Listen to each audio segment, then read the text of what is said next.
Welcome to Brooker Ceramics, and today we're going to be winter pruning up my Acer.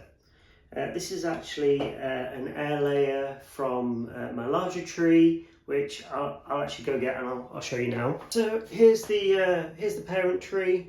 As you can see, it's got quite a thick trunk, and I'll probably be winter pruning this soon once it's dropped its leaves. This smaller tree has lost its leaves a bit sooner, so it's time to winter prune that one up first. The challenge with winter pruning with acers is if you actually cut the branch tips back over winter, they can actually, you run the risk of them dying back all the way to the branch. So today all I'm going to be doing is coming in, removing the leaves, checking the soil for any signs of insects. A bee just flew in. It's strange seeing bees this time of year. See if I can show you on the camera. No, missed him. So yeah, we're going to come in, do some initial branch selection. My plan with this Acer is actually to remove the top area here. I can see some buds are forming in the joint, so that next year those buds can grow out and that will become the top of the tree, and that will give me some really nice taper. But this year I repotted it, so all I did was work on the roots and I left the top to grow without pruning. There was some growth, probably about that much, but not a massive amount. The tree was really focused on growing those new roots. So I'm going to zoom you in and we're going to have a look at the tree, give you a 360 view before we begin pruning. So here's the front of the tree, coming round to the side, and then on the back you can see where I've removed some large branches, back round to the side and back to the front. So I'm actually going to zoom you in to take a look at the top, because we've got some nice primary and secondary branch structures starting to form. Some nice branch structure forming on both sides of the tree, so I'm really pleased with that. And my next goal, like I said, is to remove this top branch, which I'll probably do now kind of early spring, and start building up the taper in the trunk. Just looking at the soil, can't see any surface roots forming yet, which is a shame, but it was only repotted this year. So I want to come in and just pull off these dead leaves.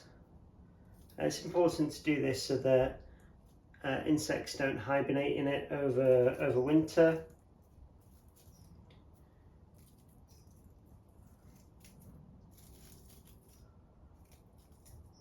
Because that can cause health problems for the tree.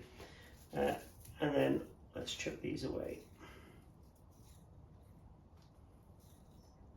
I have noticed in the soil that there is some liverwort starting to form. I do get it occasionally, but regular kind of maintenance of the tree and checking of the soil to remove any that forms keeps it down to either a manageable level or removes it entirely, which is good.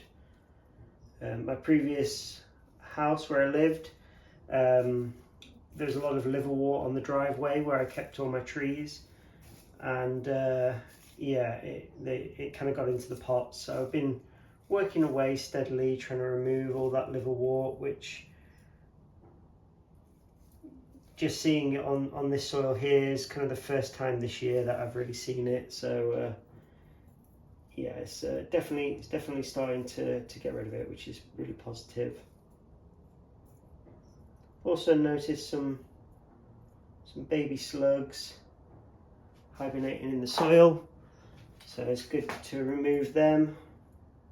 Just chucked them outside. And a few mealybugs, but they're quite beneficial for the soil health, so I'll leave them. So now that I've cleaned all the leaves away and cleaned the soil, it's time to do some branch selection. Again, not really much work here because I can't be tipping the tips of the branches off just yet. That's going to have to wait until early spring, where I'll come back in again. But I can see there are a few kind of cluster areas starting to form, so I can use the time now to remove those. So working my way up the first branch, we come to a fork dividing into two, which is good, that's what we want. We want the tree going from 1 into 2. And we continue up, and we've got another bud forming here, which we can remove, because that would cause 3. And again, the branch splits into 2. We come up the tree, and we've got a branch that's heading back in towards the tree, so we can remove that. And then again, it goes from 1 into 2. So that's fine. As I said, I probably would reduce this back down to here, but I'm going to wait until spring so I don't get any dieback. Come into this branch, move that branch there because it's going back in towards the tree. Here we've got kind of 2 branches on top of each other, and that is actually not a problem in this stage because we've got 1 into 2. And the buds out on the lower branch have their own set of light, and the branch here again has its own. So in the future I may decide to remove that to simplify the trunk line, but for now I quite like the fact that we're starting to build up these different layers on the branching. So again in spring I'll probably cut off the branches to here and here to get that ramification. The next branch we've got here, and when we come up it divides into 2, and then straight away it divides into 2 again, and a little bit awkwardly actually. So we've got this kind of crotch bud here that I'm going to remove. Again, I'm not sure about this join because they're kind of over on top of each other, but I think for now it's fine. And then we've got some, hopefully you can see that, we've got a branch of 3 coming from this one spot. Now I can actually remove the branch tip here because it will just die back to the junction. But I'm also going to put a bit of cut paste on there just in case to keep everything nice and healthy.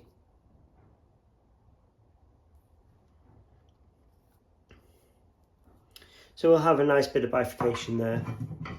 Coming over to the side branch, again, this is quite an ugly branch, this one. We've got kind of a lower branch and some buds back here. So again, we can remove the tip of that because it will die back to the junction. And I'm just going to put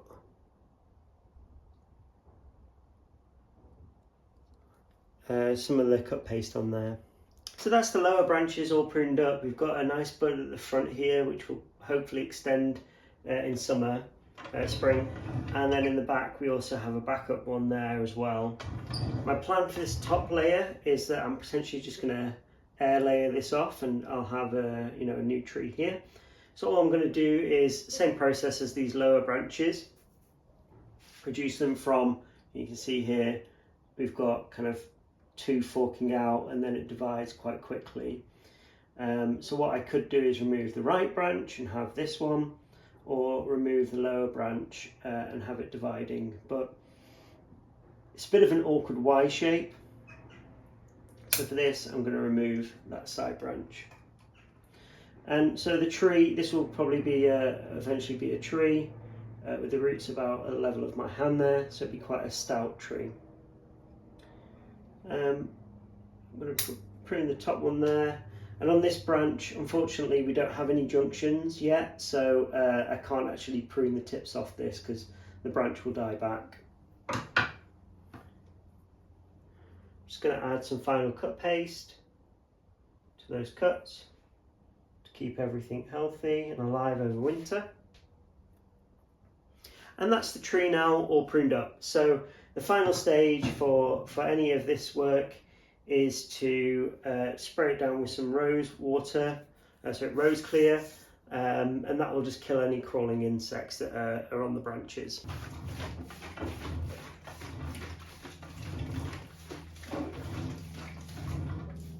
This is all I've removed today, a couple of clusters and a few branches, nothing too major.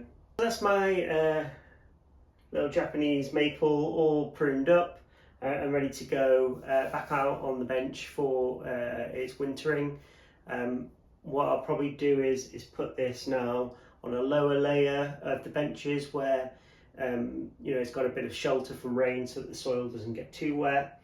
And throughout the year I'll just periodically check the soil surface to make sure that it hasn't dried out too much. In the UK we get a lot of rain, particularly between now and December, so I want to make sure that my trees that don't have any leaves aren't getting too wet, because this can cause root rot. So just giving them a bit of shelter can be really useful. From probably December till late February, another thing I have to watch out for is cold winds, because they can really dry out the buds and the branches. So I've got some screening, or I think it's like some weed cover fabric, and I wrap that around the bench, and that just provides a bit of wind cover for the trees over winter, and then they're usually fine. So I quite like this time of year. It's kind of getting everything set up for the next growing season. Everything's starting to slow down. The trees have gone through their growth cycle, so they're ready to just be pruned, and then they're set aside for the next kind of 4-ish months until they start to grow again. So thank you for watching. If you enjoyed this kind of content, make sure to like and subscribe, and look forward to seeing you in the next video.